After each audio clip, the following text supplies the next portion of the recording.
Good afternoon. We're going to go ahead and call the Sparks City Council meeting for Monday, February 9th, 2026 to order. And we'll start out with roll call, please. Mayor Lawson is absent. Mayor Pro Tem Anderson. Here. Council members Abbott. Here. Vanderwell. Here. Bybee. Here. Rodriguez. Here. City Attorney Duncan. Here. Assistant City Manager McCormick. Here. We do have a quorum. Thank you. Thank you. And if everyone would please rise if they are able for invocation speaker, Pastor Shonda Nunez with the Nevada-Utah Conference of Seventh-day Adventists.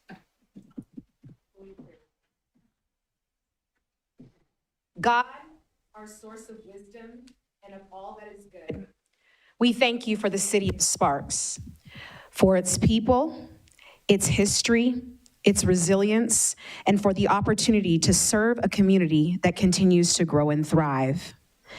As this council gathers here today, we ask for clarity of thought, integrity in decision-making, and respect in every conversation.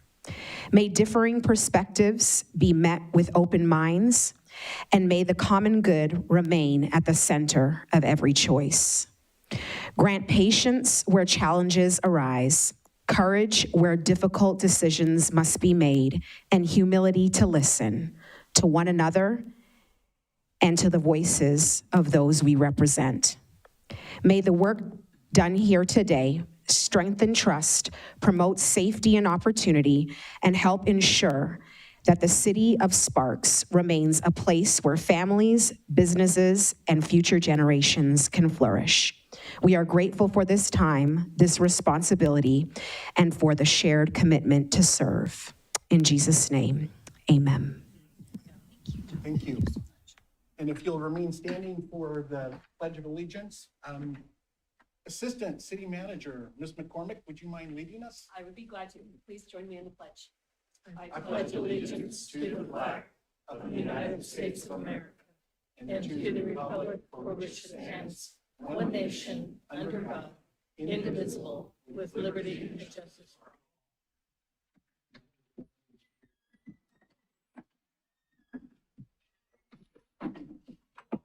All right, we'll move on to item 4.1, public comment.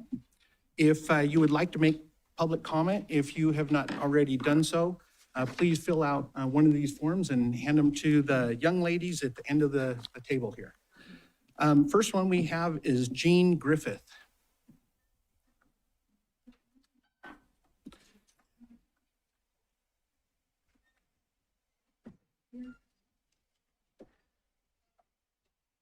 Please state your name for the record.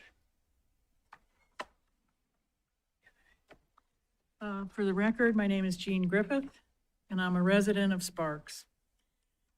More than a decade ago, when my husband and I first chose Northern Nevada as the place where we wanted to retire, we explored all over the Reno, Carson, and Sparks area.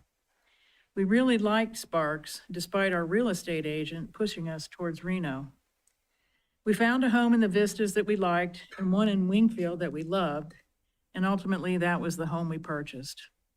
We were very excited to share our good fortune with a family member who lived down in South Reno and their spouse, a Reno native from a prominent family.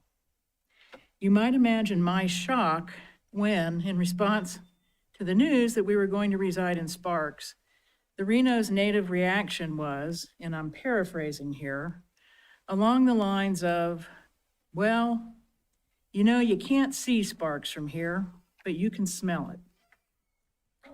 I was shocked and appalled that this person actually said that to us out loud.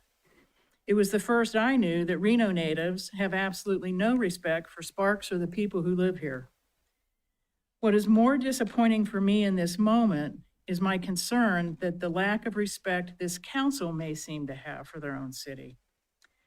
Wingfield Springs, Wingfield Hills, Red Hawk, the Vistas, Deandra, they are all jewels in this city. Miramont and the Vistas, where we live now, is adding 200 new homes built by Ryder. Condos constructed off of both North and South Los Altos are adding even more residents. The new homes being built just east of Golden Eagle. And now there's talk of destroying the Lakes course at Red Hawk in order to add 700 plus more homes to the area. all without any apparent thought to the infrastructure required to handle all this proposed development. Where is the planning for additional sewer, water, school, roads, etc.? God forbid there's a wildfire in our area, with Vista Boulevard already burdened with traffic. How are the residents of nearly 1,000 new homes supposed to safely evacuate? And speaking of overburdened roads, I gather there are also rumors of adding a major highway that would possibly cut through areas east of Wingfield near Golden Eagle Regional Park.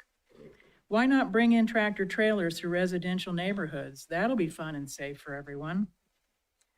It's clear that the residents of Reno look down their noses at those of us who live in Sparks. What I don't understand is that the council may appear to do so also. How can you even entertain a proposal that would destroy some of the most desirable neighborhoods in our city? I ask you, is the money from the Sino family really worth selling out your own constituents? Your neighbors? Is it? I thank you for your time. Thank you, Jean. And next we'll have Mark Markell.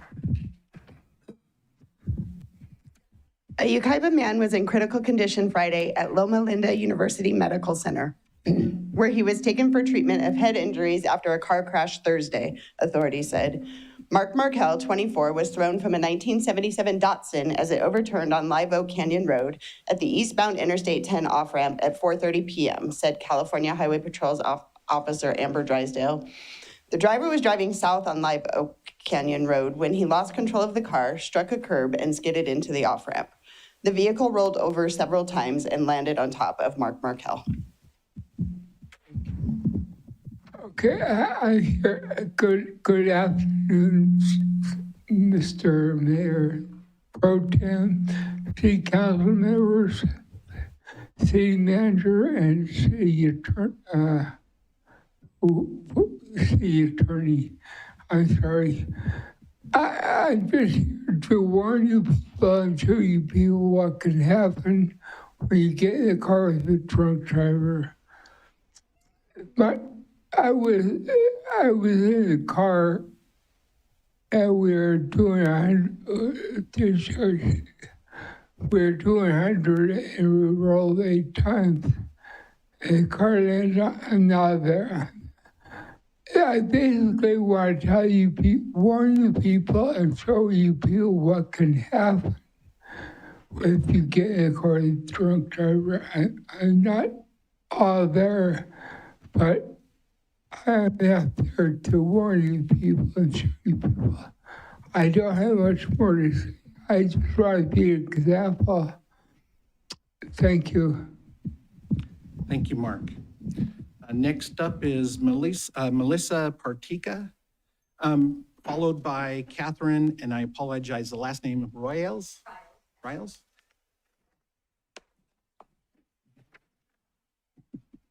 Good afternoon, Mayor and council members. My name is Melissa Partika, and I've been a resident of Cimarron East, the Highlands subdivision in Northeast Sparks for the past 23 years.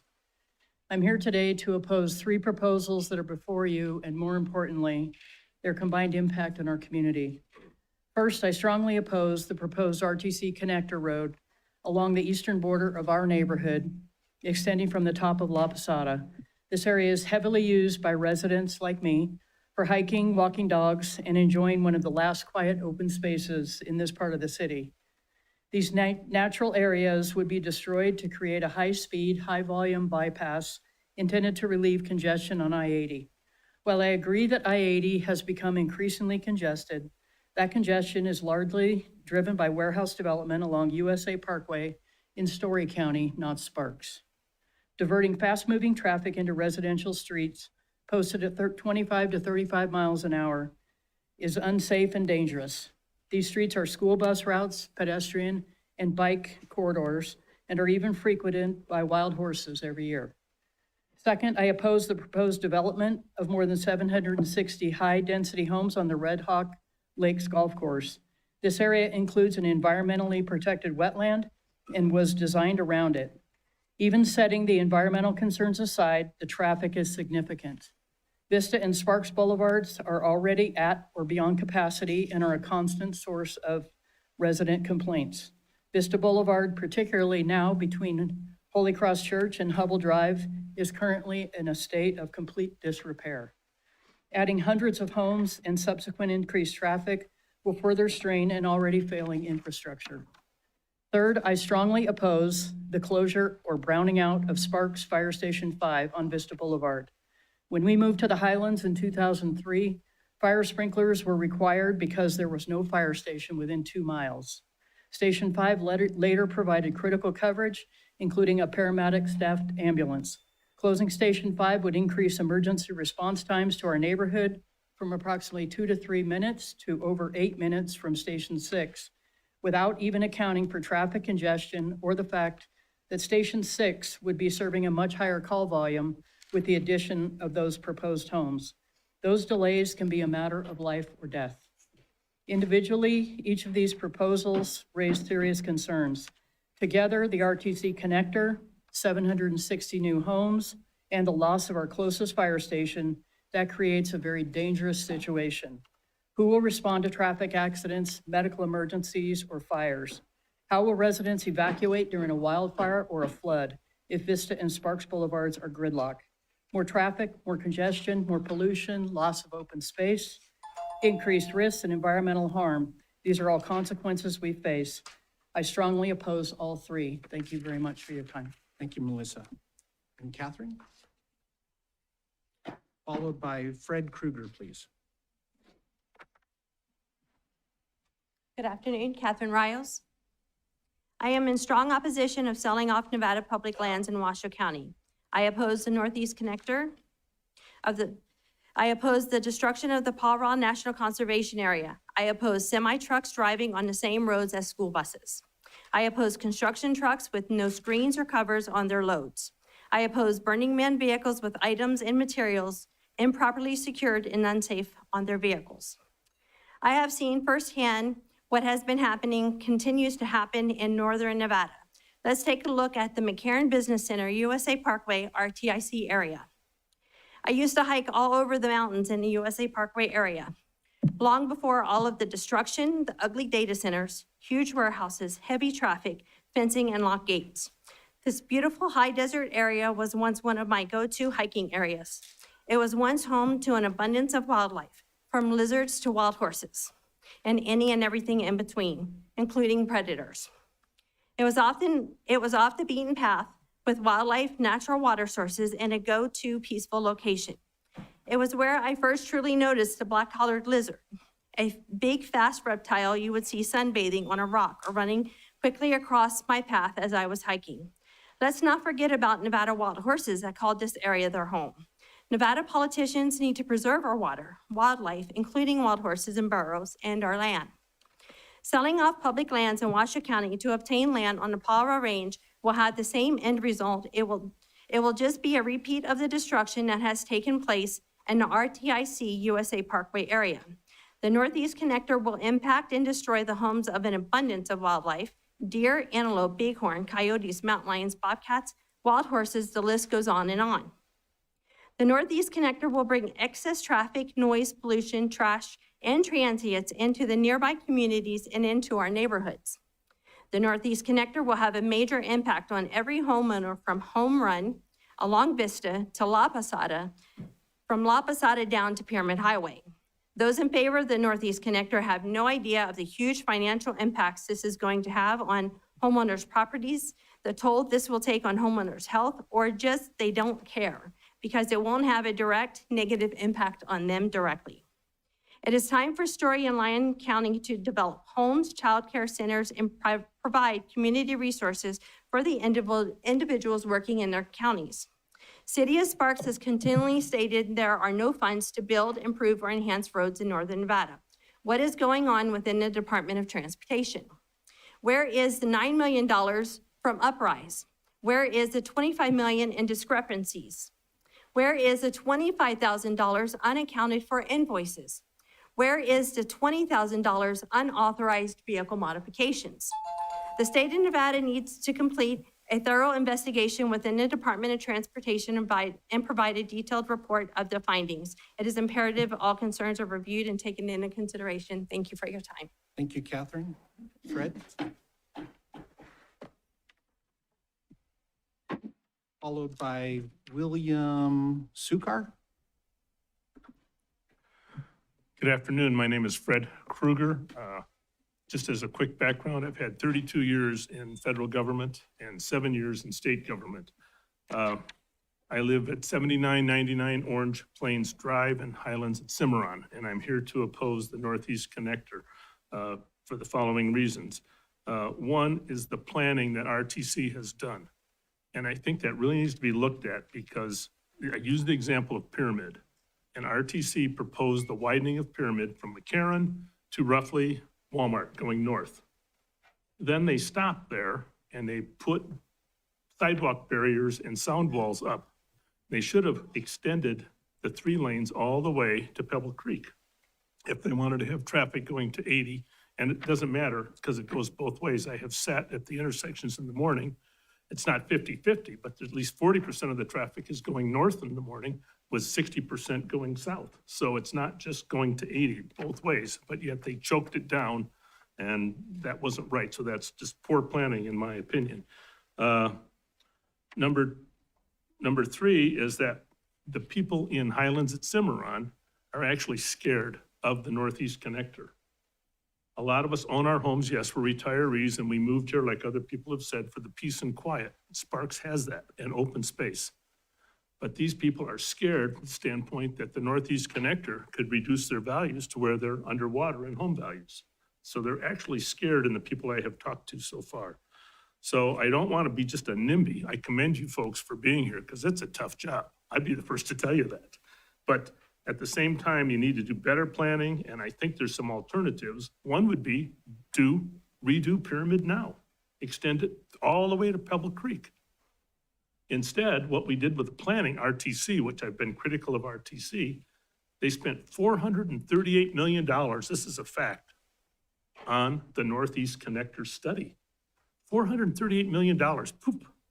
And you've heard some of those concerns on a Northeast Connector already.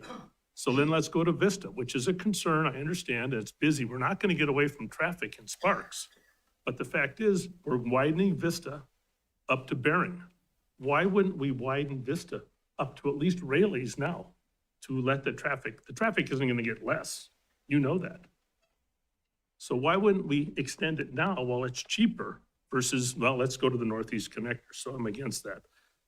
Sparks Boulevard could be widened all the way through to, what is it, the Highland Parkway going up and over to Sun Valley.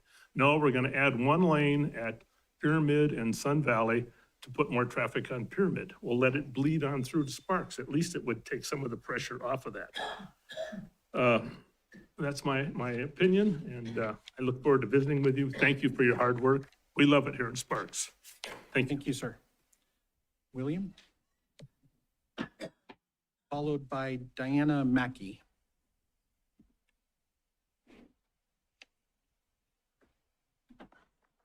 Good afternoon. My name is William Suchar. I reside at 7058 Poco Bueno Circle in Wingfield Springs. My wife and I came to Sparks in 2019 looking for property when we came upon the Red Hawk Golf Course development. It had everything we were seeking: open space, well-manicured public landscaping, bicycle and walking paths, wildlife, and parks. We purchased a Barker Coleman home, which we have updated over the past 6 years into what we thought would be our forever home. I'm here today to discuss the Red Hawk Land Company's proposal to convert the Lakes Course into 764 residential housing units. I'm asking for your no vote on this proposal for the following reasons. I am concerned about the adverse effect this proposal will have on current property value. Estimated to reduce values by 15 to 25%. At 20% for me personally, that would be a $200,000 hit to my wallet. At age 82, I don't have enough time to make up that loss. I have other concerns regarding this proposal as well. 764 units built on the area currently occupied by the Lakes Course constitutes, in my opinion, very dense housing, and to me it resembles a low-income housing project.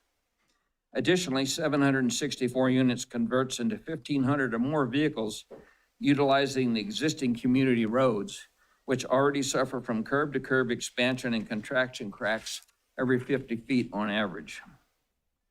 There are 3 main arteries leading into Wingfield Springs: Vista, which is at capacity during rush hours, Sparks Boulevard, which is above capacity and is currently being widened, and Pyramid, which was recently widened from Roberta Lane to Los Altos, but is still severely congested during rush hours.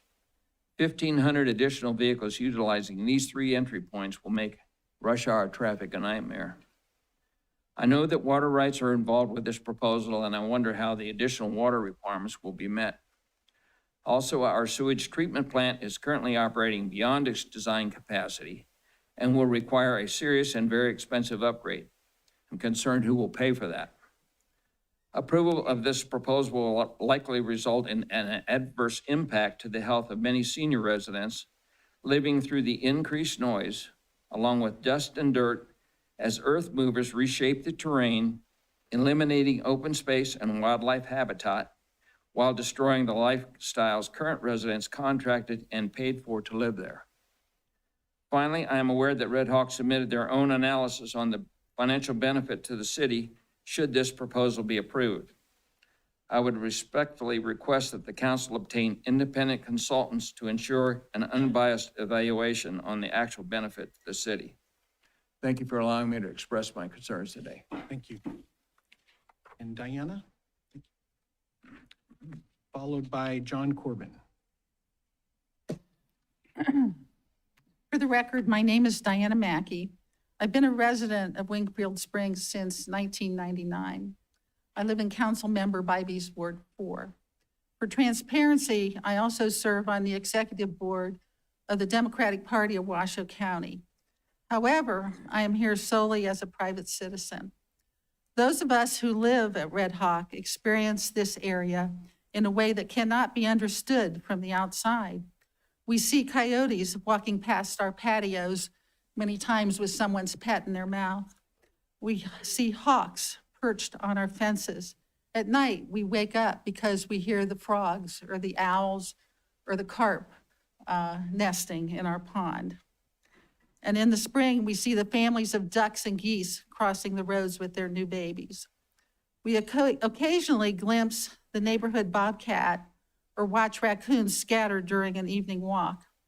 These are not abstract environmental concepts. They are part of our daily lives and part of what makes our community unique. I do not know a single resident of Wingfield Springs who wants to see our neighborhood fundamentally altered or diminished. Because you do not live where we live, you cannot fully understand what it feels like to face the loss of the beauty, space, character that drew us here in the first place. When John and he dragged me all over Wingfield Springs, Reno, the whole county, trying to find a place to retire, we chose Red Hawk and Wingfield Springs. Now, large financial interests are seeking to reshape and in many ways destroy the very qualities that made this area our home. Only about 12 to 15% of people ever donate to political campaigns. Those of us who give $25 or $50 do it because we believe in our community and we hope our elected officials will return our calls and listens to our concerns. When developers and casino interests write $5,000 checks, it's reasonable for the public to ask what they expect in return. That's why I've encouraged my neighbors to follow the money by checking the Secretary of State's campaign finance website, which tracks contributions and expenses. So when the Cinos, Peppermill, Red Hawk, or Western Village make those $5,000 contributions, the community deserves transparency. What outcomes are they hoping to influence? What access are they buying? And when decisions are made, whose interests will be prioritized? Those of everyday residents or those of the biggest donors? These are not accusations. They are the basic questions any healthy democracy requires us to ask. Transparency is not optional. It's the foundation of public trust. Thank you. Thank you. And now we have John Corbin, please. Followed by Donna Schwartz. Thank you. My name is John Corbin, for the record, Corbin. I've been a resident of Red Hawk for 27 years now, And, every 2 to 4 years, all of you spend thousands of dollars on your campaign, whether it's flyers, whether it's yard signs, whether it's radio, TV advertisements. And you tell the voters that you have their best interests at heart. And you tell them that you're going to listen to their concerns about public safety, water, sewer, roads, traffic concerns, and the issues of growth. Citizens who live in Red Hawk are the voters who put all of you in your seats, every single one of you. They're the ones who pay your salary. They're the ones who voted for you. These are the people that work at Rayleigh's, at Safeway, at Grocery Outlet. They're the people who serve you breakfast, lunch, and dinner at our local Sparks restaurants. They're the ones who serve you coffee every morning at our coffee shops. They're the doctors and dentists that you go to. These are the people who live at and then around Red Hawk, and they make up 10 to 12,000 voters who are your constituents, not the Cino Corporation. Your constituents live here, and the Cinos don't. They live in the Bay Area. This should be the easiest vote that you ever have to make while you're on the city council. Are you going to vote for your constituents who voted for you and put you in your chair? Or are you going to vote for a state developer who doesn't even live here? They live out of state. They live in California. I would hope that you'd have the moral compass, and as I said before, this should be the easiest vote that anyone on the city council ever had to make. Not one resident of Red Hawk will tell you that building 800 new units will make Red Hawk a better place. The Red Hawk Golf Course is doing just fine. The existing infrastructure of Red Hawk can handle the current population, but it's at its limit. When David Loeb envisioned Red Hawk as a community, he envisioned a planned place where people wanted to call home. That's why he retired and lived here. It's also the reason that all of us chose to live here. And I think that you're going to find the backlash to this proposal is going to grow way beyond anything that any of you probably imagined. So I'd ask you to take a serious, serious look about adding 800 new homes to an area that's already at its limit. Thank you. Thank you. Donna Schwartz, followed. Okay, Neil Schwartz.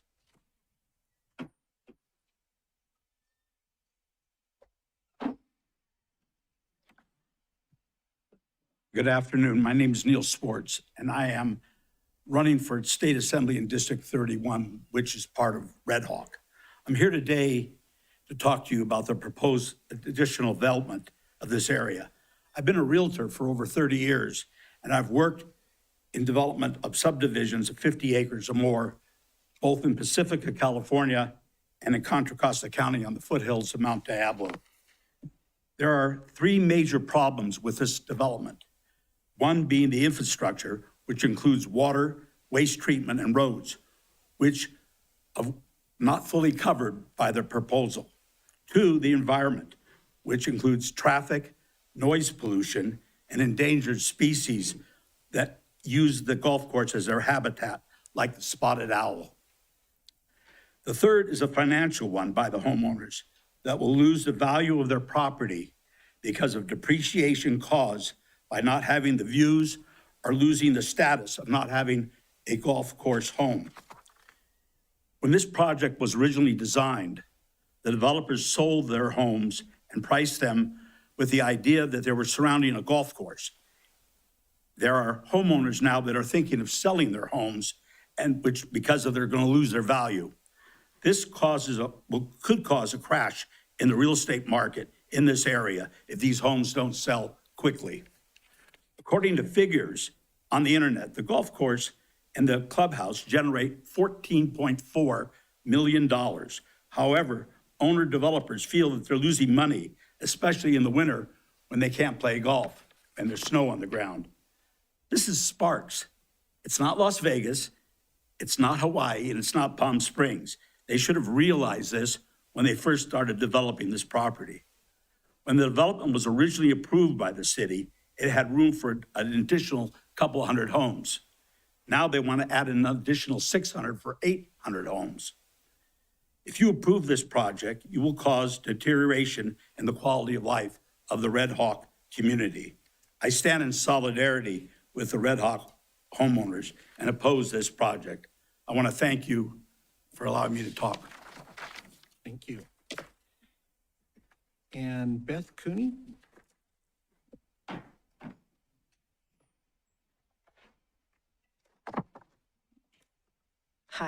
A little bit more of the same. Sorry about that.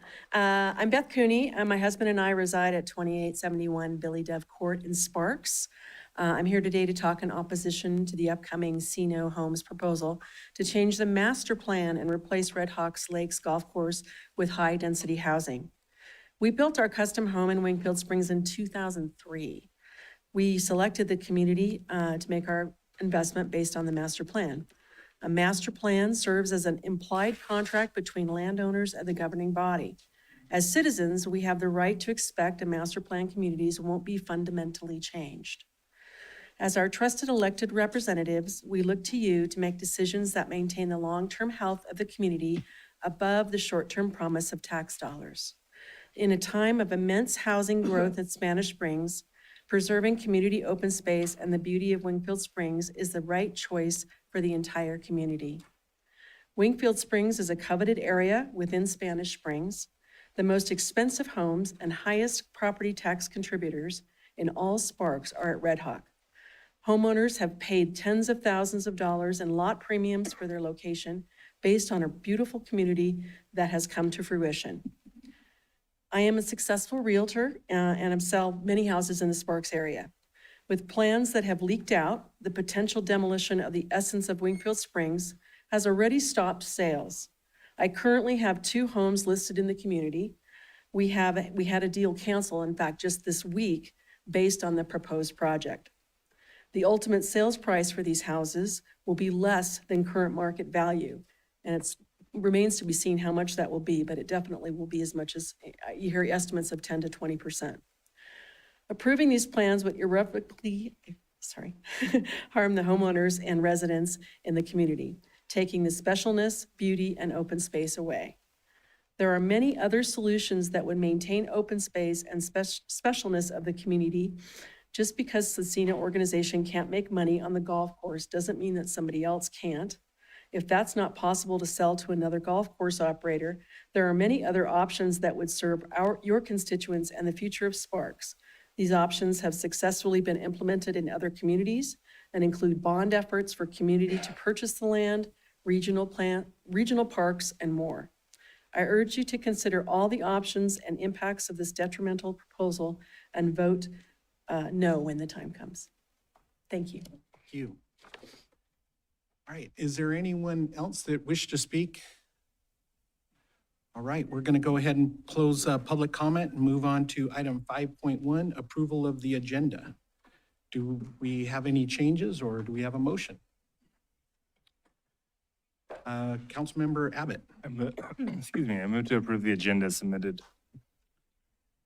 Councilmember Vanderwell. Second. All right, please vote. And it passes unanimously with those present. Move on to item 6.1, consideration possible approval of the minutes of the Spark City Council meeting and the Spark City Affordable Housing Workshop for January 26, 2026. And we have a motion from Member Vanderwell. I move to approve the minutes of the Spark City Council meeting and the Spark City Council Affordable Housing Workshop for January 26, 2026. And Mr. Rodriguez. Second. All right, we have a motion and a second.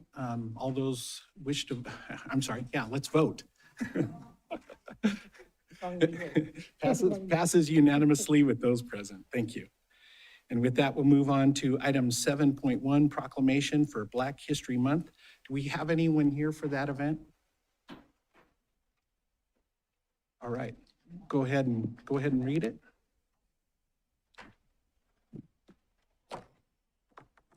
Okay, thank you. Oops. Whereas this month, we pay homage to the rich history and contributions of Black Americans who have shaped our city in countless ways through centuries of struggle and triumph. And whereas Black History Month was first proposed by scholar Carter G. Woodson in 1926, and it lifts the Black experience in a fuller telling of America's story. And whereas 2026 marks the 100th anniversary of Black History Month and offers a special opportunity to reflect on a century of national commemorations and have helped transform how we understand Black history and its pivotal role in the broader American story. And whereas the 2026 national theme, A Century of Black History, commemorates invites us to explore the impact and meaning of a century of celebration and reflection, highlighting not only historical achievements, but the evolution of how Black history has been told, taught, and celebrated in every sphere of life. And whereas such commemorations remind us that Black history is American history, encompassing the stories of enslaved and free laborers, community builders, scholars, artists, entrepreneurs, activists, and everyday citizens whose lives and contributions have shaped the moral and social fabric of our nation. And whereas during this month, we honor generations of leaders and ordinary citizens alike who through conviction and courage have expanded opportunity, advanced justice, and enriched our cultural heritage for all. And whereas, as we celebrate this centennial milestone, we also reaffirm our commitment to equity, inclusion, and freedom for all people, reflecting the enduring truth that no one of us can be free until everybody is free, as expressed by Dr. Maya Angelou. And now, therefore, I, Ed Lawson, Mayor of the City of Sparks, Nevada, do hereby proclaim February 2026 as Black History Month in the City of Sparks, Nevada, and encourage all citizens to observe this month with appropriate programs, activities, and educational efforts that honor the legacy, history, and ongoing contributions of Black Americans.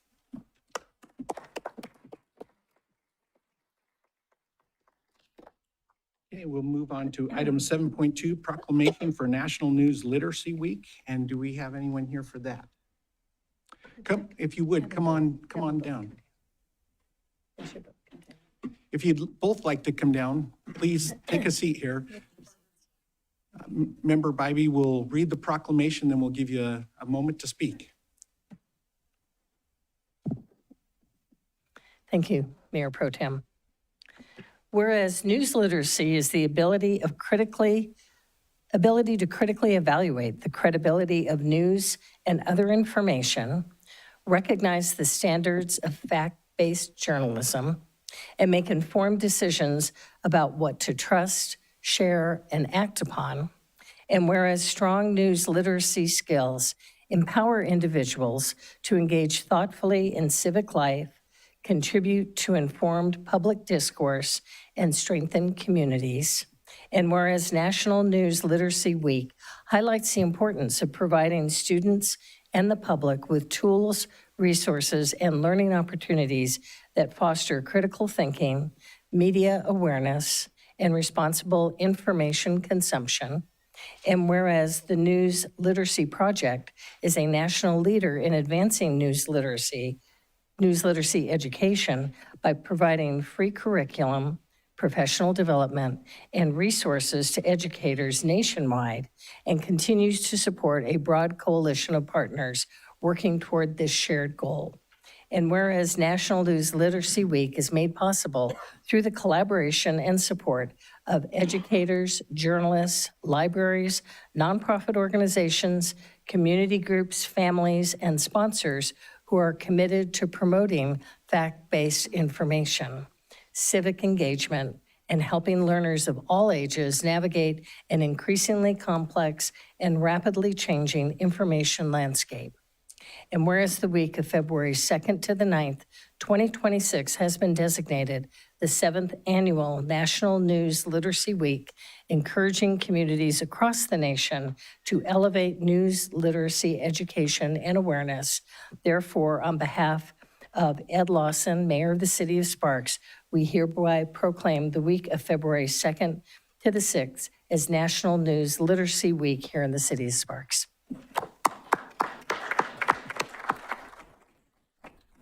And if you would, please state your name for the record. Sure. I'm Jody Baden. I am the coordinator of the News Literate Community Initiative here in Washoe County.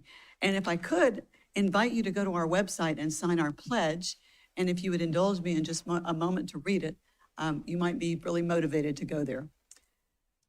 As a News Literate community member of Nevada, I pledge to fight truth decay in all its forms, utilize critical thinking and fact-checking of news media sources, and will encourage my network to support news literacy for the benefit of future generations. So thank you for the proclamation. We're grateful. Ditto. You gotta tell us who you are. Thank you. Give us your name. I'm Steve Mulvannon. retired communications director from the Washoe County School District, but here in my private citizen capacity. Wonderful. Thank you. Well, thank you both. Thank you very much. And if you'd care to step over to the side here, Yeah. And Council. I just want to thank you both for being here. I know we had a snafu on when we were going to present this, but we're in the correct week to do it and appreciate the work that you're doing. And I think raising community awareness, public awareness is really the key. And hopefully people see this and go take the pledge and follow what you all are doing. So thank you for joining us today. We'll be back next year. Okay. To prevent truth decay. Correct.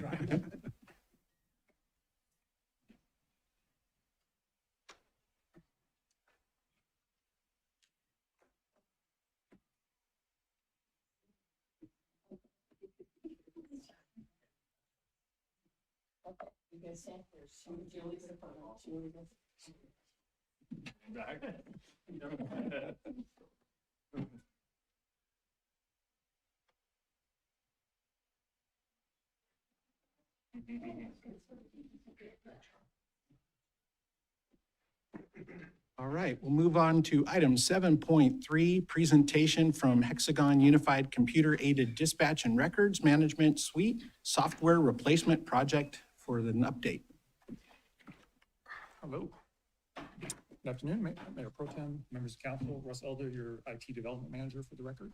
I'm also one of the agency coordinators assigned to the Hexagon project. And today we're going to be giving you an update, normally given by one of the coordinators, but we're joined today with Hexagon representatives. So Ben Ernst is here. He is the VP and general manager for Hexagon's public safety division. And he's going to give you a brief presentation on the status of the project and hopefully answer any questions that you might have. So with that said, I'll let Ben come up. Yeah. Just, first of all, name for the record. First name is Ben, last name is Ernst, E-R-N-S-T. As Russ indicated, I'm with Hexagon and responsible for our North American public safety business. Mr. Mayor, council members, and other city officials, thank you for allowing me to be a guest in your meeting today. I appreciate the opportunity to provide an update, answer any questions, and receive any feedback from you. I have a couple, 3 or 4 slides. I'll try to go through it in an expeditious way, but also provide some content and then allow for time for questions at the end, if that's okay. Let me make sure I do this right. So, okay, just some brief background, most of which you're probably aware, but I'll just take a few minutes. The contract amongst the various agencies was signed with Hexagon in the fall of 2023. We started the actual engagement on the initiative in November of 23. At the time, with even though a contracted 27-month timeline, the parties agreed to try to do it in a more aggressive timeframe and try to go live in what's noted there at the very end in September of 2025. We went through obviously several months of testing, preparation, meetings, configuration sessions, all the things that go into developing a mission-critical software system. Ultimately, and so that's the background. Ultimately, as you're probably aware, we had a delayed schedule. We didn't meet the go live that really about this time that was initially, or I said second, initially we were going to do it in November or September of last year. We then delayed till February of this year. We're now looking at a go live more in the early fall of this year.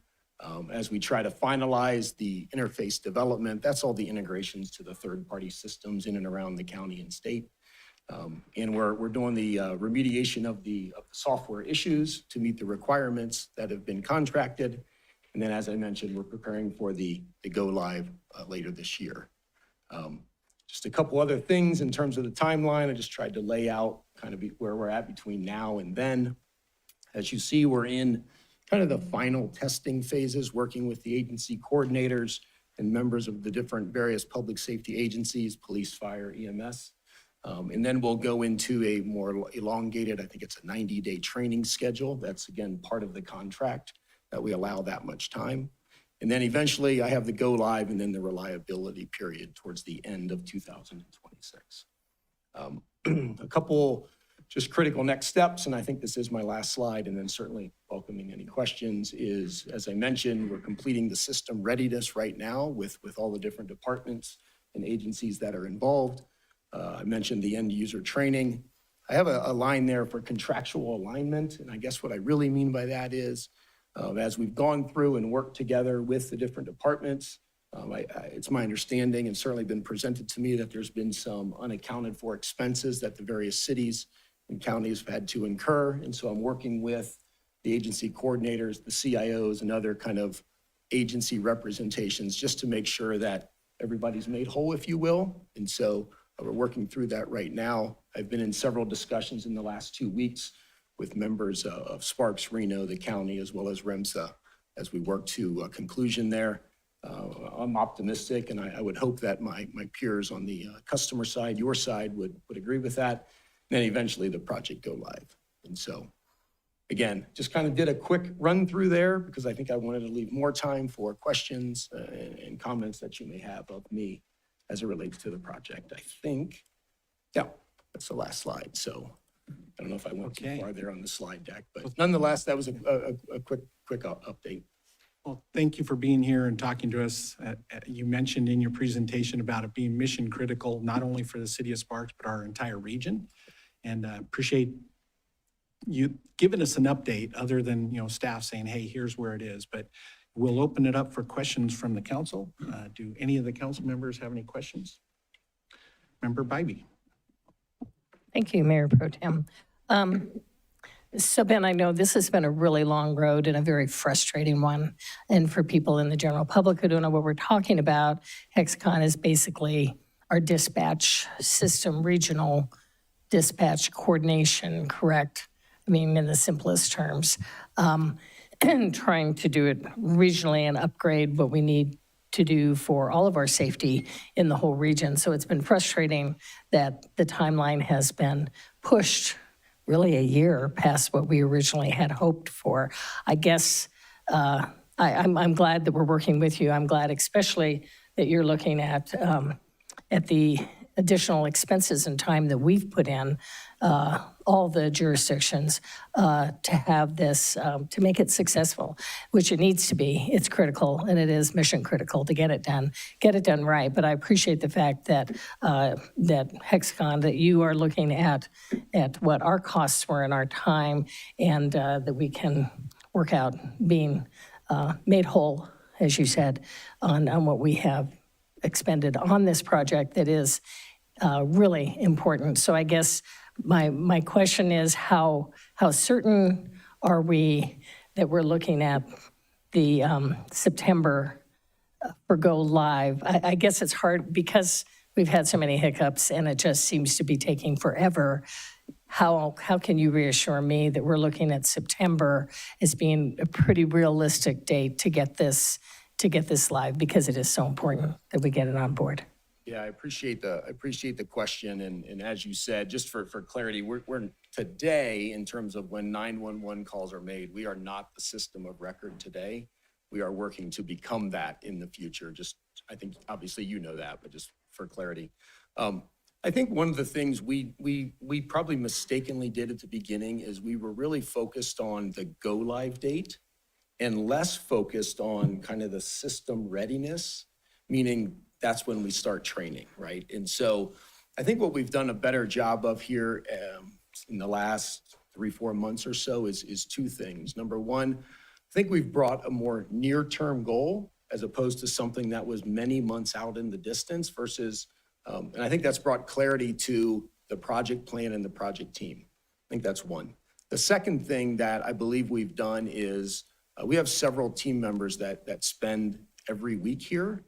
And so working closer, knee to knee with the members of the various agencies has allowed for quicker resolution of some of the issues and challenges in the software. And so I think those two things give me increased confidence that we will meet kind of the new go live or system readiness and then the go live that I outlined in the slides. Member Rodriguez. Thank you, Mayor Pro Tem. Kind of just like similar, I'll be honest, I'm the freshman here. I kind of walked in and inherited this as we were moving forward before me. But with that being said, like, one of the things that is important to me, and I think the majority of us, is that we're looking at exploring options of regionalizing our fire emergency services, which I'm pretty sure you're familiar with. So as we look to that study to get that going, one of the key elements of that, is you probably are hearing, have heard from the jurisdictions, is that we need that dispatch. So I guess I just want to hear again, like, what is the likelihood of September 25th, or I'm sorry, September of this year, that being realistic, a year later, honestly? Yeah, I think that, as I mentioned, and just to kind of reiterate the point, right, what we're doing to try to ensure that we hit that date is, we've really not done the same thing over and over again, expecting a different result. People are on the ground working every day with the various team members to ensure that we hit the dates that have been outlined in the schedule. And so that's what we're doing different, and that's what gives me increased confidence that we will, in fact, meet those dates and deadlines. Thank you. All right, any other questions? Yes, Mr. Abbott. Yeah, I appreciate my colleagues for asking those questions. That's definitely, I think, one of our number one concerns is making sure that hits. But I'll ask on the other side, what's been one of the highlights of the project so far that you've been a part of, or the team has been a part of, that you can speak to?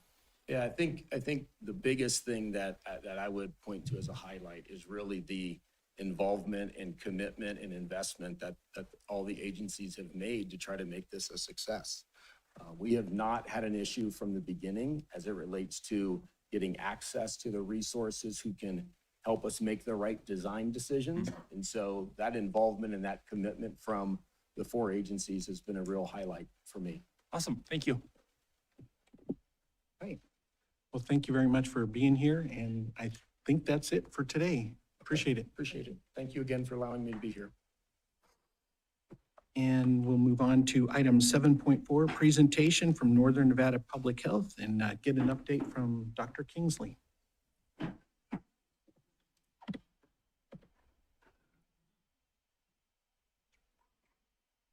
With the PowerPoint? Yes.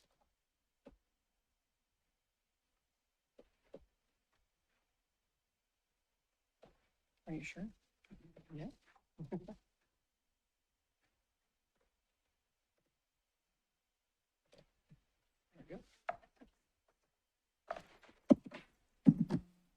Welcome. Welcome. Good morning, Mayor Pro Tem and council members. Dr. Chad Kingsley, District Health Officer, for the record. With me today is this board's appointed member, Steve Driscoll, as well as Air Quality Manager, Francisco Vega. Just coming here for a 6-month update of our accountability and those actions that we perform, not only for all of Washoe County, but for Sparks as well. So just that accountability in protecting health through surveillance, prevention, and rapid response, driving equity across all our communities, and sustaining readiness for emergencies and complex hazards. So our scope is, we are multi-divisional, division expertise, cross-sector partnerships, and operational resilience. But we also, when speaking so many about regionalization, we have over 70 years of being one of the regionalized partners here within our community. So the Office of the District Health Officer, Strategic Leadership and Governance, just recently advanced EMS franchise revisions for accountability and adaptability, managed federal shutdowns, impacts to WIC and Title X programs, EHS third-party review, and that's environmental health services with outcomes. And from that, the outcomes were announced visits for our restaurants, and we'll be piloting that. And successful interventions in tuberculosis, measles, and pertussis, whooping cough. Performance metrics, I just threw in a few, but my strategic partnerships, on average, I made 19 to 22 of our strategic partners a month. Communications, on average, 300 to 400 a month out to our community, and community engagements, 11 to 15. Budgetary achievements from last year for fiscal year 25, we put a goal of saving 10%. We also, as many of our partners are facing budgetary constraints, but we saved $1.5 million, and I put in our, and it's through vacancies, so holding those positions open, holding a hiring committee to evaluate each position and make sure that it is meeting our mission and accomplishing our goals for our community. We increased efficiency through modernization, so through informatics, we've saved 3 FTEs, and so this allows us to be able to, where like historically an office specialist would take 3 days putting in data, now with informatics, it's uploaded within 30 seconds. And so, it saves our staff times and those where we can find efficiencies on those points. And we secured $2 million for fiscal year 27-28 through state and categorical funds. So this is the first time really in the history of Nevada that we have been put into the governor's budget, and through lobbying, we've been able to secure that funding to help sustain public health within our communities and within our state. Communications, public information, prompt, informative press releases. We're always transparent accessibility to the media. Our largest one, viral flu shot, was 1,500 comments, 225 new followers. Our digital accessibilities that we're all facing, but we'll be compliant for 2026. We'll be meeting that goal within the next few months. And our impact is strength and trust and transparency across jurisdictions. Public Health Accreditation Board, so it is a 5-year cycle, but we meet national standards. So we have been re-accredited, and we achieved that this past year. Our quality initiatives, we automated air quality invoicing with a 95.7 on-time payments. We streamlined special event permitting with Community Service Department and integration of staff performance metrics to add to the performance measures of our strategic plan. In 2027 to 2029, we have begun our community health assessment. So that is in partnership with Renown, and included 15 focus groups and various surveys with over 600 individuals within our community responding. The public forum for the results was just recently held in January. And those top 8 ones that came out are down there below. And this is what our community spoke to us and said that what is important to them for the health of our community. And that's mental health, access to health services, economic stability, health risk behaviors and early detection, violence prevention and crime, environmental sustainability, substance abuse, maternal and child health. Now, a lot of these aren't new, but what was new is number 3, economic stability. This is the first time that's ever appeared on a community health assessment. So it is something in our community that our community across here, Washoe County, is finding the increase in anxiety or concerns over economic stability, what we have faced with us. So as we take this, the community health assessment, the CHA, and we do out the CHIP, the Community Health Improvement Plan. So over the next 6 months, we'll be taking the CHA and then deciding where on these points, where can we make an impact and a meaningful impact. And we'll also have the results from the 2024-2026 on those impacts that our community told us to focus on from the previous CHA. And those when we have 5, 10, 50 Healthy Washoe, so that's school wellness assessments. Acá Entre Nos, so it's a mental health session for families. The Family Health Festival, record reach, we had over 2,500 clients served in 2025, and over 200K annual for behavioral health access. So from our current CHIP and fulfilling those. So air quality management, there are regulatory leadership, so they respond to EPA rollbacks. They responded to EPA rollbacks for PM 2.5 and GHG standards, so that's the air particles within our community. I recently just read a report too that one of the best indicators for your longevity in your life is your lung capacity. Sometimes I don't realize how important it is there that we breathe. But so monitoring, AQI remained good, moderate. We had a really good past year. And we also, wildfire smoke study was initiated. So permitting over the last 6 months, 295 plans reviewed with 99% on time, 644 air permits issued, 183 dust permits, and 254 wood stove certificates. Our impact, the advocacy for clean transit. So we advocated for it and were able to support, and which was awarded $21.5 million grant for hybrid buses here in our communities. And then community reinvestment with the Washoe County School District electric-powered maintenance. Community and clinical health services. So immunizations, over 12,000 doses with 5,200 individuals served. Tuberculosis control. So on active cases, approximately about 7 per year. They used to be 5 or 4, but now we're up to 7. Inactive, which we call latent tuberculosis, with over 30. Most of these cases required 9 months of treatment, observed weekly. With that, but we sustained adherence through the whole year. Sexual health, over 2,000 clients served. 46% of them were uninsured. So we're kind of the stopgap. We are also the only clinic that offers daily walk-in visits for these services. We've also, the same thing, we always reserve so many, so an individual in our community can go there to get same-day services. We're able to extend some services. We have PrEPs and doxyPrep and Mpox vaccination. And I put it down there a little bit low, but we also now include infertility support. So we do offer ovulation tests now to help support anybody that is facing infertility. If they can't afford those tests, then we're able to provide them for that. Maternal and child health, so the fetal infant mortality rate advanced policy. And so now our emergent departments, they do rapid syphilis testing on, we have about 4 cases a month. And that means that if somebody comes in, they get treated in that moment. And we don't have to go to try to find them. Many times we lose them. So that has been from AB 360 last legislative session. Lead screening, about 45 open cases, and that's newborn screening and cribs for kids is included in that. And then our CHUIs, community health workers are bilingual, they are focused on increasing access to care. WIC, our participation went 4.5%. During the shutdown, we went week to week until the federal government was ready to reopen. If we had closed, we were going to be the only WIC open in all of Nevada, and we were going to be able to sustain that for up to 6 weeks, for up to 6 months for our community if we needed to at that time, so they received those essential services. Environmental health services, a lot of numbers here. Food safety, consumer protection. The Nugget rib cook-off, I don't know if you many know, but we had a minor tsunami attack us that very first day. Very nervous, but we got a bunch of inspections out there, but that requires 400 inspections at just the Nugget rib cook-off every year. So that's the one thing we guarantee in this community here in Sparks. So we do an inspection in the morning, in the afternoon, and at night, and it's out of normal because we allowed them to cool and heat the various foods through that process to allow that go. So it takes a lot of coordination.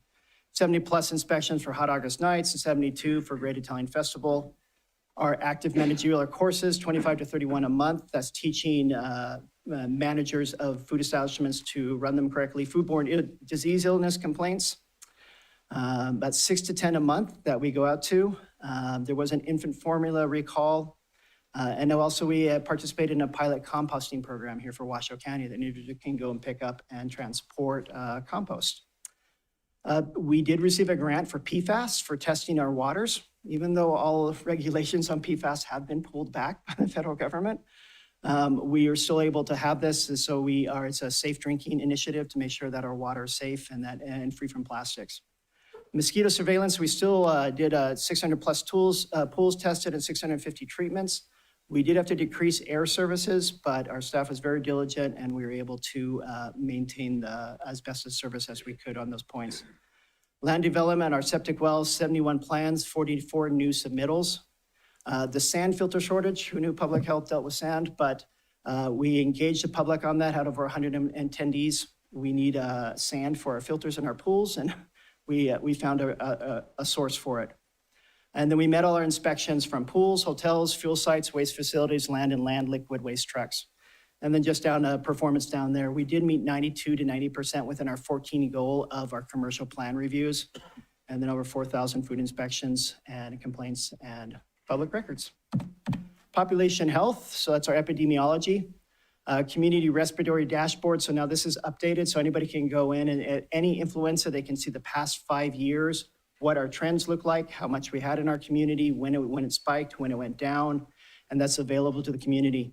So previously, whooping cough, prior to the last 10 years, we on average had 8 cases. In 2025, we had over 40 cases. And with those 2 high schools, with over 200 exposures of those students. So we increased a burden on our local healthcare system. This past month, we had another exposure at a middle school with over another 200 exposures to students. So we're continuing seeing this case and actively engaging with our community and notifying them through surveillance. We did have 1 measles case. It turned out as best case possible. We didn't have any contaminants. We were very promptly on top of it. We're able to respond and contain any type of outbreak from there. On average, we have our outbreaks mostly we see in our schools, but gastrointestinal, hand, foot, mouth, and rash. Animal bites can be anywhere from 20 to 30 a month, foodborne disease, and then a fungal or thrush that we also track.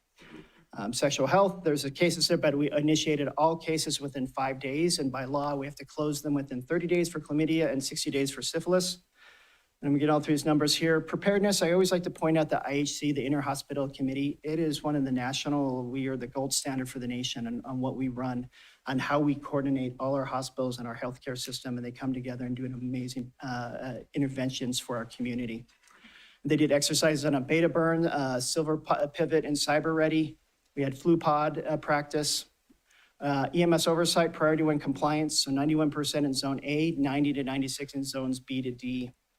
Chronic disease prevention, listing all those, but stepping on fall prevention, tobacco control, youth vaping prevention, cannabis education, traffic safety, suicide prevention.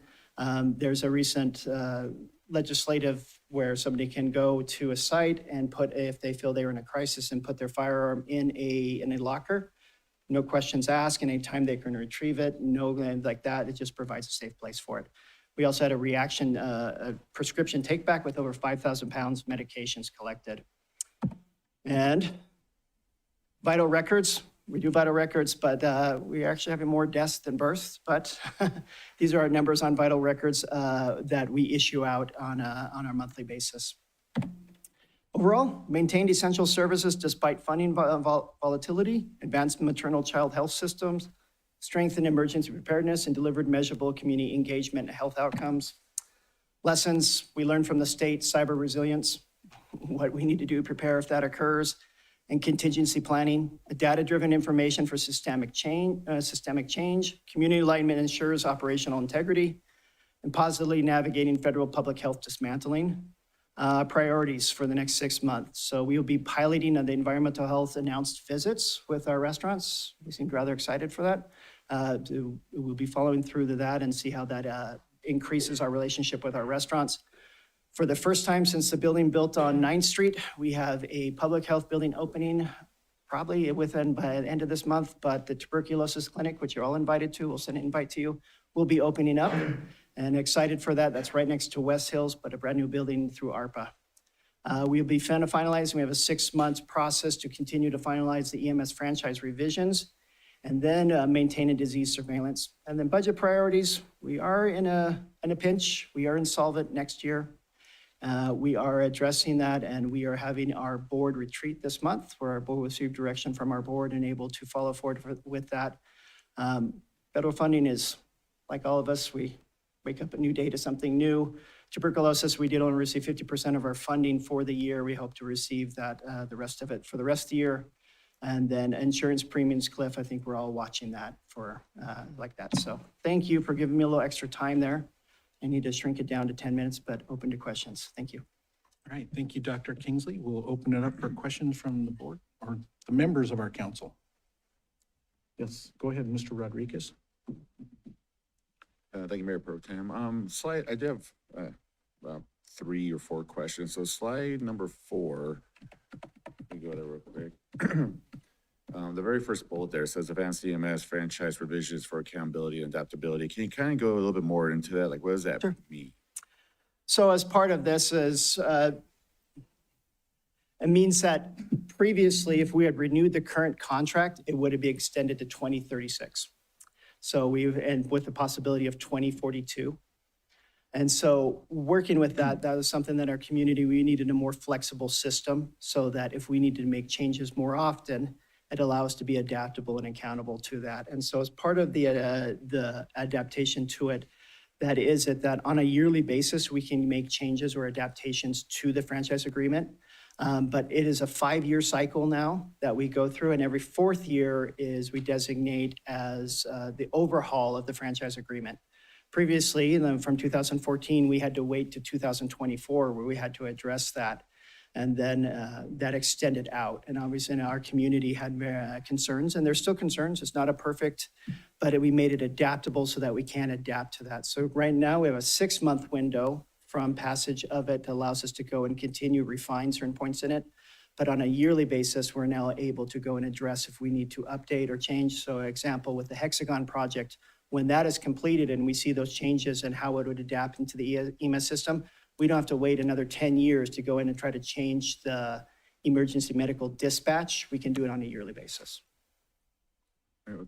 Thank you for that. And then on the same slide, on the budgetary achievements, I guess that's an achievement. The salary savings, so those are from the vacancies. I guess, like, can you kind of give us like a snapshot? Like, Yeah. I mean, I look at that number, I think that's a lot of people that could be either A, working, or I B, agree. helping our community out. So if you kind of like, what And, positions? and, yes, sorry, thank you. So 1.5 is our budget is about $39 million a year.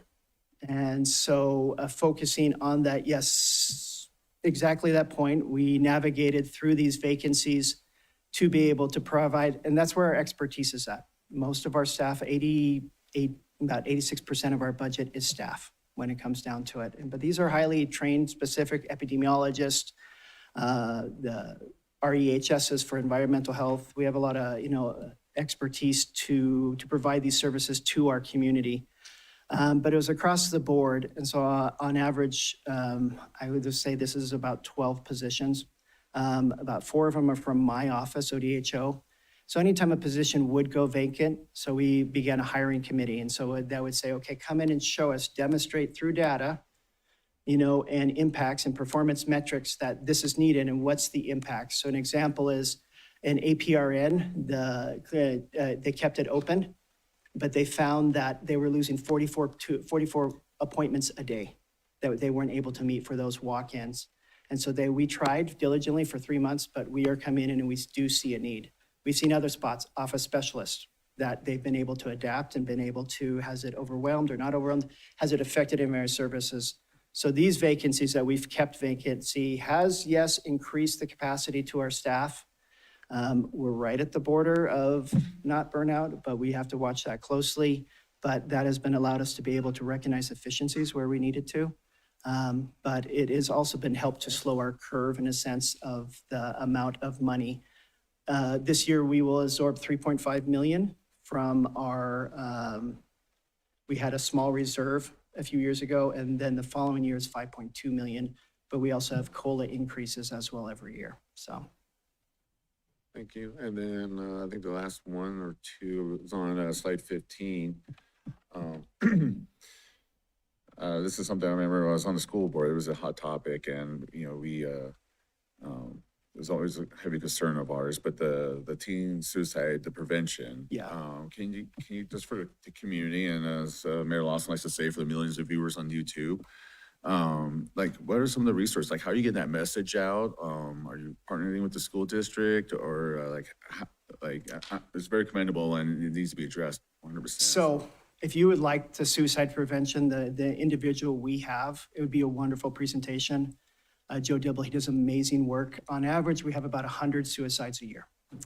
And so the different programs that we push out there, and he is not on a grant. We made this a priority that he is on our general fund to support that within our community. Now, this isn't a mandated program, but overall, doesn't have a full teen focus. It's just overall suicide prevention in our community.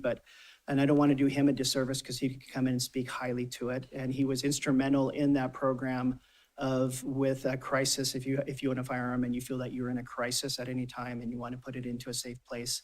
So we're grateful for him on that point. But for reaching our teens, I could speak more on the tobacco and vaping prevention than I could on teen suicide prevention. But it is something clear. I would actually say if depending on your board, to invite Joe Dibble, and he would happily come and do a presentation. But he will actually be presenting to Member Anderson in March. So at the District Board of Health. Give you the presentation. Okay. Fair enough. All right. I think that's all I got. Thank you. Any other questions? All right, Dr. Kingsley, thank you. Thank you. And on to item 7.5, boards and commissions vacancy announcements. Thank you, Mayor Pro Tem. There is one vacancy on the Sparks Building Code Board of Appeals for a 2-year term. The vacancy is for an electrical engineer or an electrical contractor representative. Applicants must have at least 10 years of experience, including 5 years being responsible charge of work. Applications will be accepted until Wednesday, February 25th, 2026 at 5 p.m. People interested in serving on this committee should complete a community service application at the city's website, www.cityofsparks.us/getinvolved. Simply complete the volunteer application form and hit submit. Thank you. All right, thank you. And we'll move on to consent items. Item 8.1. Do we have a motion to approve? Mr. Rodriguez, I so moved. Member Abbott, Second. please vote. And the motion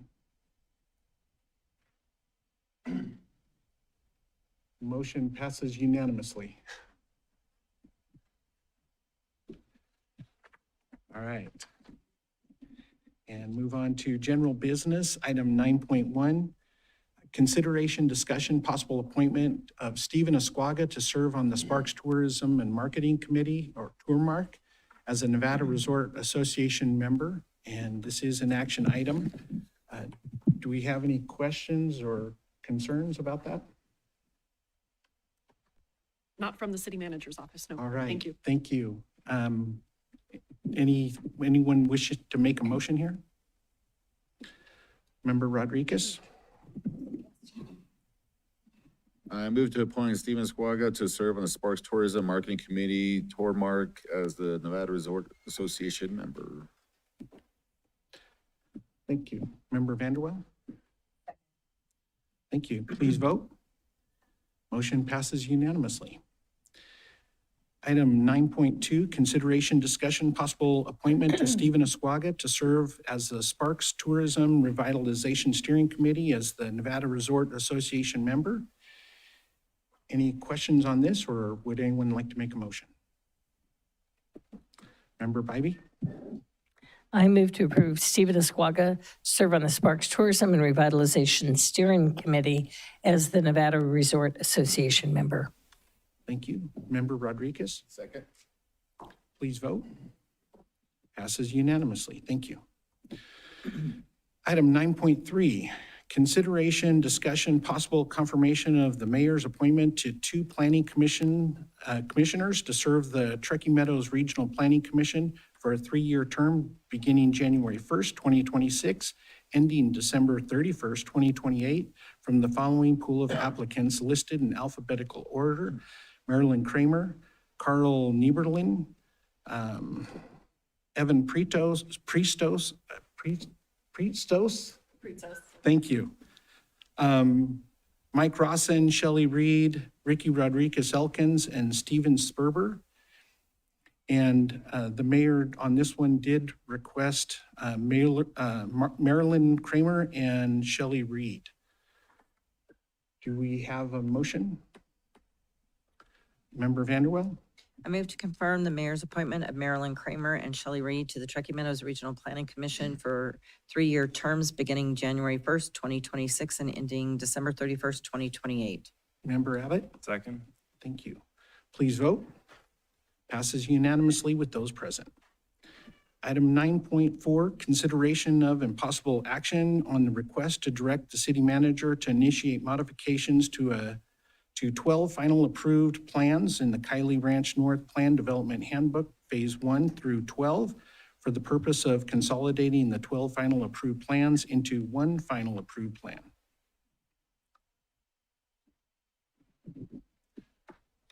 Good afternoon. Good afternoon, Mayor Pro Tem and members of the City Council.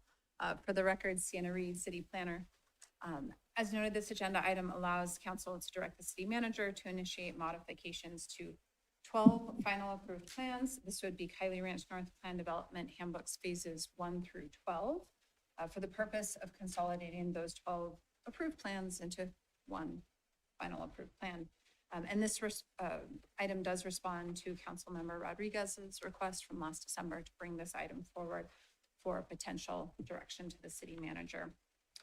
As you are aware, the Kylie Ranch North Plan Development is unique in that the associated development agreement allowed for a tentative handbook that covered the full area that you can see, all of the colors, in terms of a tentative handbook for that full geography, but allowed for final handbooks to come forward in subsequent timeframes on their own smaller phases, and you can see each of those phases identified in the map overhead. I'm trying to get this. There we go. So Ultimately, that tentative handbook was adopted in 2004, and then each of the final handbooks came in between 2005 and 2022. With the adoption of that 12th and final handbook, all of the provisions of the tentative handbook ceased. And at this time, what we encounter a variety of practical difficulties in administering 12 final handbooks. So for example, if there are modifications proposed to a final handbook, an applicant needs to update the associated technical studies for that entire Kylie Ranch North geography. That could be a full traffic study, that could be a fiscal impact analysis, but that is a situation that is complex and difficult for applicants to navigate when they think they're coming in for a relatively small change to a handbook. In addition, as development contemplated in the entire Kylie Ranch North geography continues, it's become clear that a mechanism is needed to preserve trips for undeveloped lands in Kylie Ranch North. The original traffic analysis for Kylie Ranch was prepared in 2003. That analysis identified a whole host of roadway improvements necessary to accommodate build out of Kylie Ranch North. However, the nature of commercial development has changed since that time. Namely, the number of drive-through restaurants has really shown a very marked increase, and these types of businesses do generate very high volumes of traffic. So to ensure that trips associated with approved land uses remain available for undeveloped properties in the entire Kylie Ranch North geography, trips do need to be allocated to individual properties. And pursuing that approach is dependent on having one final handbook to work with rather than the current 12, so that there is a method to equitably allocate those trips across all of the villages and clearly identify how any unused trips might be transferred as portions of the development continue to be developed. Notably, this agenda item would allow work efforts to continue by staff to evaluate the feasibility of consolidating those 12 handbooks into one final handbook. A key component of that feasibility is master developer approval of any change to any of the final handbooks. And staff did have preliminary discussions with the master developer who is receptive to an effort to consolidate the handbooks. So that's some good news. And so ultimately, should the master developer formally approve amending the handbooks, I do want to note to council that there is substantial work that lies ahead for staff to collapse all of those handbooks into one. And at this time, I don't have an exact estimate for you of when that consolidation might start moving through the public hearing process, but happy to answer any other questions. Right, thank you. Questions for Sienna? Member Vanderwell? Thank you. Thank you, Sienna. Just a question. So collapsing all these into one, and we do have the maximum daily trips for the whole area, correct? Thank you, Councilmember Vanderwell. We do have those maximum daily trips identified in the previously approved traffic analyses. And staff has, through a consulting agreement, gone forward and figured out a preliminary model to allocate trips to villages. So, and then just a follow-up. So we will not be going over the initial. No, Councilmember Vanderwell, that is absolutely correct. Any other questions? I have one for you, Sienna. Are there any other multi-phase projects like Kylie Ranch where it could be impacted by consistency or lack thereof of combining like this? Thank you, Mr. Mayor Pro Tem. In the city of Sparks, we do not have any other handbooks that have taken this approach of one tentative handbook and then subsequent phases of final handbooks. So it really is unique. Okay, great, thank you. Member Bybee. So Sienna, just to be clear, because obviously I was here as Kylie Ranch, each village came in and we took them all a bite at a time, like the map shows. But in essence, what was approved, those maps, those handbooks, in essence, are not changing.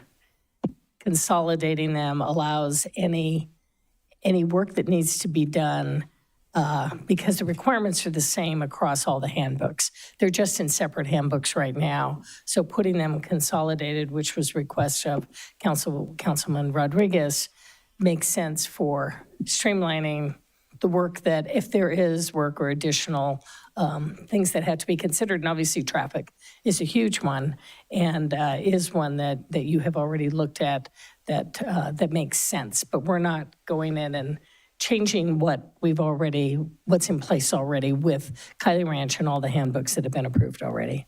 Yeah, thank you, Councilmember Bybee. That's a great question. No, staff would be working to just take all of the final handbooks as they're currently approved, make sure all of the provisions that are in them are in the one final handbook.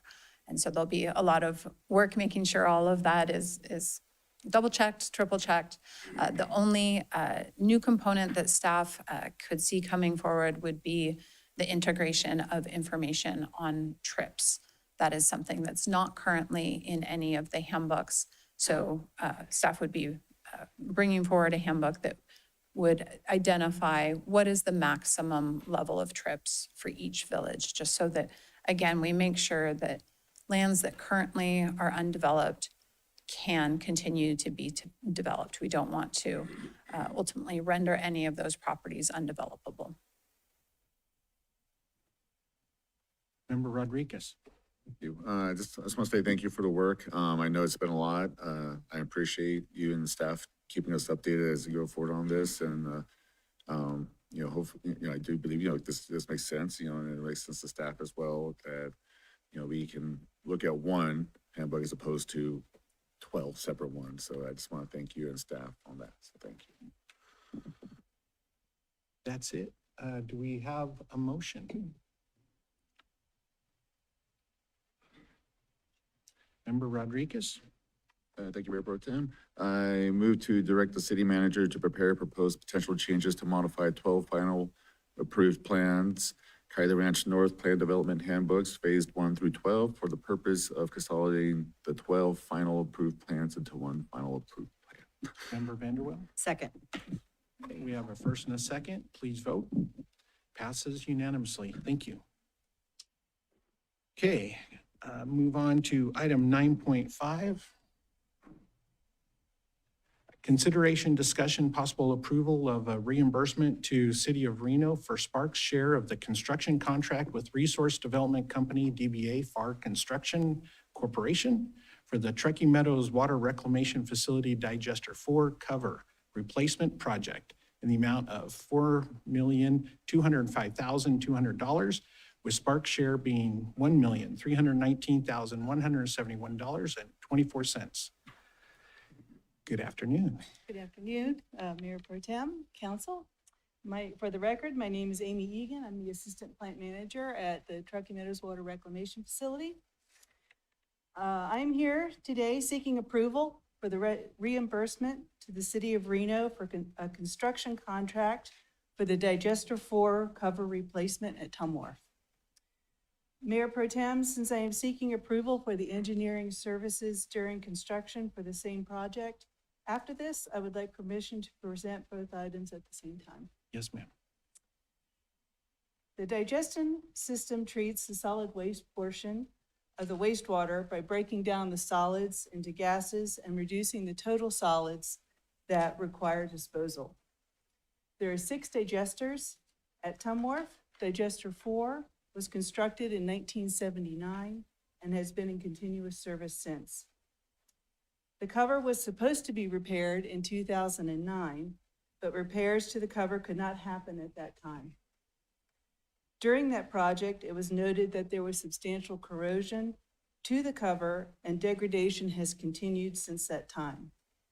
There are notable safety and structural integrity issues with this cover. In 2022, Brown and Caldwell was hired for pre-design analysis and pre-design documents for alternatives to replace the current cover. Brown and Caldwell recommended a stainless steel fixed cover due to less moving parts and being more resistant to the corrosive environment of the digesters than the current lid. As part of the fiscal year 2026 risk ranking process, the Digester 4 cover replacement project ranked 3rd. Reno staff conducted a public bid and received 4 bids.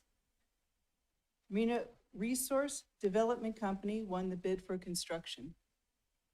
Their bid came in approximately $1.5 million lower than the engineer's estimate. This specific item is to award the construction to the Resource Development Company. Supporting that effort is the next agenda item. With that item, staff are also seeking to hire Brown and Caldwell to provide engineering services during construction for this project because of their expertise designing the project and familiarity with the operational and maintenance constraints at Tum Wharf. These items are included in the current year fiscal CIP. I'm happy to answer any questions. Appreciate it, Amy. Good job. Do we have any questions regarding item 9.5? Wow, you did such a great presentation, no questions. All right, I'll entertain a motion. Member Abbott. Excuse me, I move to approve a reimbursement to the city of Reno for Sparks' share of a construction contract with Resource Development Company, DBA, doing business as FAR Construction Corporation for the Tum Wharf Digester 4 cover replacement project in an amount not to exceed $4,205,200, with Sparks' share being $1,319,171.24. Member Rodriguez. Second. All right, we have a motion and a second. Please vote. Motion passes unanimously. And item 9.6, you already gave us all the information. If you don't have any questions, could we have a motion, please? Mayor Pro Tem. Oh, I'm trying to speed things up, sorry. Oh, good. Okay, let's go to an agenda item. How about that? Consideration, discussion, possible approval of a consulting agreement AC 6175 with Brown and Caldwell in the city of Reno for engineering services during construction for the Truckee Meadows Water Reclamation Digester Number 4 cover replacement project in the amount of $448,215, with the Spark share being $140,605.05. Now, we have a motion. Member Vanderwell. Thank you. I move to approve the consulting agreement AC-6175 with Brown and Caldwell and the City of Reno for engineering services during construction for the Digester Number 4 cover replacement project at the Truckee Meadows Water Reclamation Facility in the amount not to exceed $448,215, with Spark share being $140,605.05. Member Rodriguez. I'll second. All right, we have a motion and a second. Please vote. Motion passes unanimously. Item 9.7. Consideration, discussion, possible approval of consulting agreement AC 6174 with Carollo Engineers Incorporated in the city of Reno for engineering design services for the Truckee Meadows Water Reclamation Aeration Tank 1B rehabilitation project in the amount of $350,204, with Spark share being $109,858.99. Welcome. All right, well, good afternoon, Mayor Pro Tem and members of council. For the record, Casey Menser, Treatment Plant Director at the Truckee Meadows Water Reclamation Facility. So I'm here today seeking approval of an agreement to conduct engineering design services for Aeration Tank 1B. We have 5 aeration tanks out at Tum Wharf. Those are the large concrete structures that we use to remove organic pollutants and nutrients during the wastewater treatment process. I know that you all have been out to the plant and have familiarity. Those are the tanks that are always actively bubbling. Aeration Tank 1B is vintage to the original plant construction. So it was built in 1964 and it's been in continuous service since the commissioning of the treatment plant. It has not really had any significant work since 2006. That also includes on the air diffuser membranes and air diffuser grid, which typically have a 7-year service life. So it's time for us to get in there and design some rehabilitation improvements. Between 2021 and 2022, Carollo Engineers, they conducted evaluations of the concrete, mechanical, and process components of all of the different aeration tanks, and they prioritized them based on need. Aeration Tank 1B was identified as the second highest priority, with most components of that tank being in the fair to poor condition. This item is being requested to continue the rehabilitation recommendations as the highest priority. Aeration Tank 1A was already designed and is now currently in the construction phase, so we're just moving on to the next highest priority with this with this project. Corollo had done the initial assessment and the design of aeration tank 1A, so we view them to be the most qualified in this particular case. And it is budgeted for in Tumwharf's current fiscal year CIP. So with that, I'd be happy to answer any questions on this project. Any questions for Mr. Mintzer? I just have one. So, I mean, it's pretty impressive getting 60 years out of this tank. So with the new process that we're going to do the rehabilitation with, do we expect the same or better outcome? We, I think that our efforts to continually do these rehabilitations, to coat the, coat the concrete, to, replace the metal, the pipe supports, the failing or, components that are in some state of disrepair. I think that that's why it's lasted so long, because we've always had this, continued maintenance schedule. And so I would expect that we will continue on, keep it on with this tank. I think that, structural assets certainly do have a defined lifespan, but I think that we certainly could expect with this particular tank that we would expect to see another, say, 60 years out of it. So as long as we, past our time. Yep. Awesome. Okay, I already asked for questions. No one have any? I'm willing to accept a motion. Member Abbott. I move to approve the consulting agreement AC-6174 with Corollo Engineers, Inc. and the City of Reno for engineering and design services for the Truckee Meadows Water Reclamation Aeration Tank 1B Rehabilitation Project in the amount of $350,000, $350,204, with Sparks' share being $109,858.99. Mr. Rodriguez. All right, we have a motion and a second. Please vote. Motion passes unanimously. Thank you, sir. Thank you. All right. We do not have any public hearing action items unrelated to planning zoning. We do not have any planning zoning public hearings or action items. And we're back to public comment. Do we have any public comment to close this out here? All right, then we'll move on to the next one, which is announcements from the mayor, city council, or city manager. All right, well, with that, the meeting is adjourned.